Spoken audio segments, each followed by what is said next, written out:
Over its history spanning decades, the WWE has witnessed scandals, controversies, and dark incidents that almost killed the company. From steroid trials to misconduct allegations, in this video, we're covering all of them. In the early 90s, WWE wrestlers looked like superheroes. Hulk Hogan, Ultimate Warrior, the entire roster seemed to be getting bigger every year, and fans started asking an obvious question: how? The answer came from an unlikely source. A doctor named George Zahorayan, who worked ringside at WWF events in Pennsylvania, was caught distributing anabolic steroids to wrestlers. In 1991, Zahorayan was convicted on federal charges. That conviction became the thread federal investigators pulled on, and it led them straight to the top of the company. Prosecutors built a case arguing that Vince McMahon didn't just allow steroid use, he actively pushed for it. They claimed McMahon wanted his wrestlers bigger because bigger sold tickets and merchandise. If convicted, McMahon was facing up to 11 years in prison and a hefty fine. For a company built entirely around one man's vision, this could have been fatal. If Vince went to prison, there was a real chance the whole company fell apart with him. The trial in 1994 became a media circus. Hulk Hogan, by far the biggest star in the company, took the stand. He admitted to using steroids for years, but denied that Vince had ever forced or pressured him into it. Other wrestlers gave conflicting testimony. One wrestler, known by the ring name Nails, claimed McMahon had personally pressured him into using steroids, though his credibility was questioned because of a separate bitter dispute he was having with the company at the time. After weeks of testimony, the jury reached its verdict: not guilty. Vince McMahon walked free. But the win didn't erase the damage. The trial exposed just how normalized steroid use had become backstage, and it forced WWE to make changes, at least on paper. The company introduced its first wellness policy, complete with drug testing. In practice, though, enforcement was weak, and steroid use never really went away. What the trial really did was reshape how WWE presented its wrestlers going forward. It wasn't an overnight shift, but the trial planted the seed.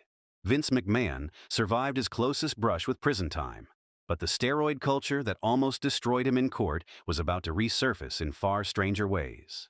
Just 2 years later, a different kind of controversy would test how far WWE was willing to go for ratings when one wrestler's storyline gimmick went too far.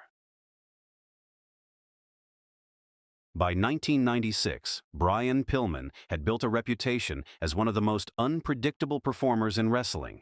He wasn't the biggest or the strongest guy on the roster, but he had a gift for making fans believe what they saw. Pillman's character, nicknamed the Loose Cannon, was built around the idea that he was mentally unstable, unpredictable, and dangerous, both in the ring and out of it.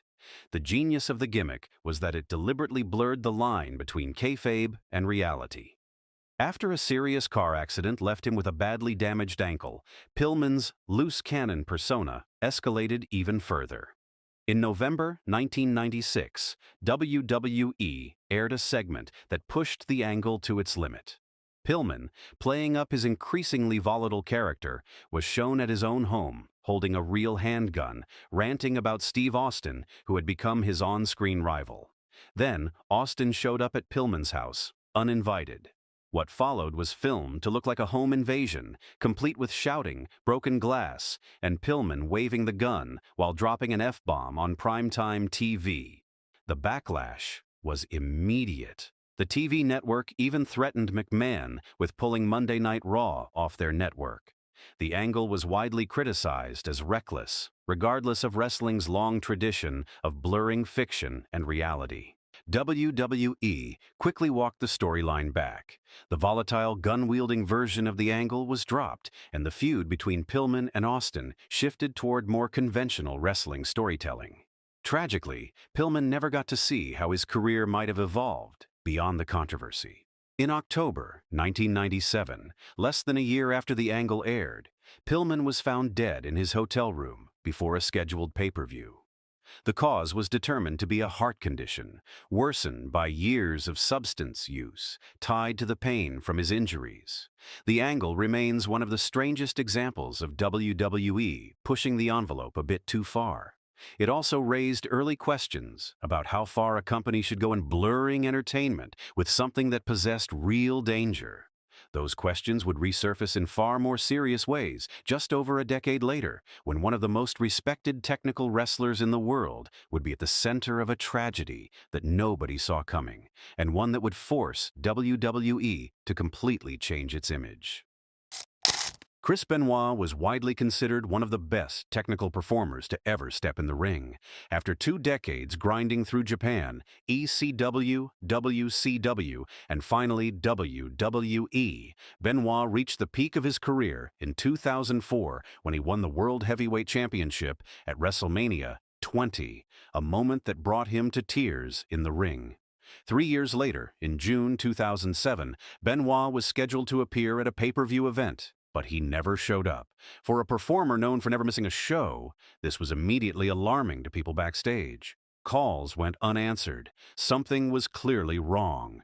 When authorities went to check on Benoit at his home near Atlanta, they found a scene that shocked the entire wrestling world. Benoit, his wife Nancy, and their 7-year-old son Daniel were all found dead. Investigators determined that Benoit had taken the lives of his wife and son before ending his own life over the course of a weekend. The company's response that weekend became its own controversy. Initially unaware of the full circumstances, the company aired a 3-hour tribute show to Benoit before all the facts had come out. Once the details became clear, the company scrambled to pull the tribute footage and distance itself from him entirely. Within days, Benoit's name and image were removed from WWE programming, his matches pulled from official archives, and any mention of him largely disappeared from the company's history going forward. In the aftermath, public attention turned to a question that had been quietly building for years.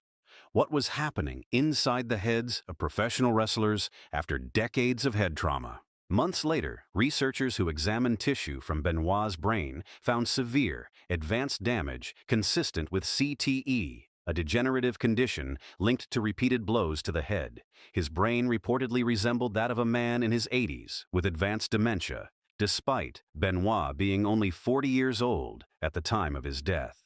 Investigators and reporters also later detailed a pattern of substance use, including the use of testosterone, which became part of the broader conversation about what role drugs may have played. The fallout reshaped the wrestling industry. WWE faced intense scrutiny over its handling of concussions, its medical screening processes, and the physical toll of moves that had become industry standards for decades. Certain high-risk maneuvers, including Benoit's own signature diving headbutt, were quietly phased out of the product entirely. The era of wrestlers taking unprotected chair shots directly to the skull, once a common visual in the Attitude Era, came to an end almost overnight.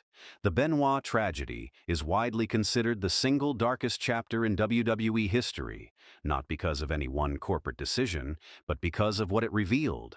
An industry that had, for decades, normalized a level of physical damage to its performers that nobody had fully reckoned with. WWE survived the headlines, the congressional attention, and the wave of public horror that followed.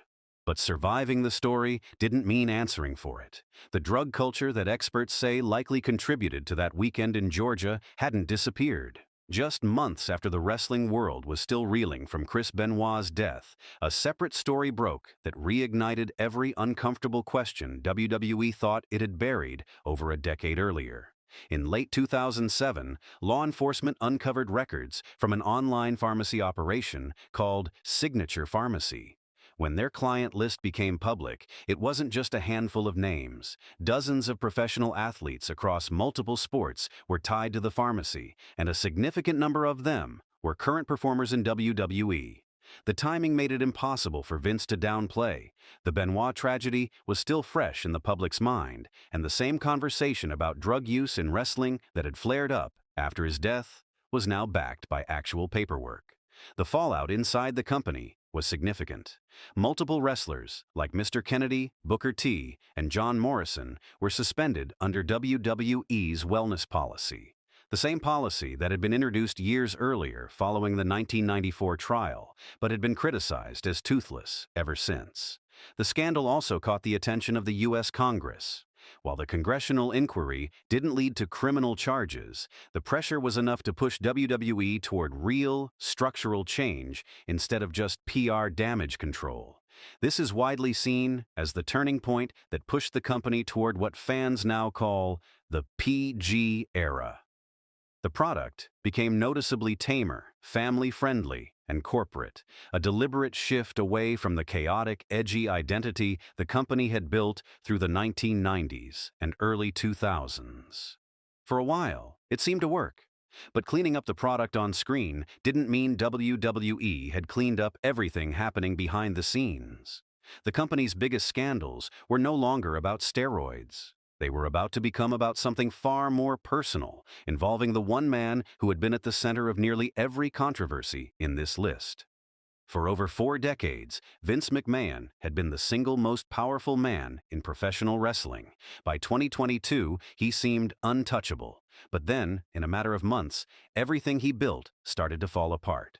It started with a report that WWE's own board had launched an internal investigation after discovering Vince had quietly paid a former employee $3 million as part of a confidential settlement. As reporters dug deeper, the number kept growing. By the time the full picture emerged, it became clear that Vince had paid more than $12 million combined to at least 4 different women over a span of roughly 16 years. The largest of these payments, around $7.5 million, went to a former contractor who alleged that Vince had pressured her into an ongoing relationship before pushing her out of the company once it ended. By 2024, the SEC formally accused McMahon of failing to disclose nearly $15 million in company-related expenses tied to these settlements. McMahon agreed to a $400,000 fine and reimbursed WWE $1.3 million. But the situation escalated further in January 2024, when a former employee named Janel Grant filed a federal lawsuit. The allegations inside that lawsuit were graphic and disturbing, describing a pattern of control and exploitation involving both Vince McMahon and former executive John Laurinaitis. The reaction was immediate and severe. Vince McMahon resigned from his executive chairman role at TKO Group Holdings, the parent company that had been formed after WWE merged with UFC the previous year. The man who had built WWE from a regional promotion into a global, multi-billion-dollar entertainment company was forced out of his own creation in disgrace. What makes this scandal different from everything else on this list is that it didn't come from a federal prosecutor building a case from the outside, and it didn't come from a tragic accident or an in-ring mistake. It came from the inside, from the very people Vince McMahon had power over for decades. After surviving every external threat to his empire for over 40 years, it was the internal rot that finally brought him down. If you like this video, don't forget to subscribe, and I'll keep bringing you more content covering the dark side of professional wrestling.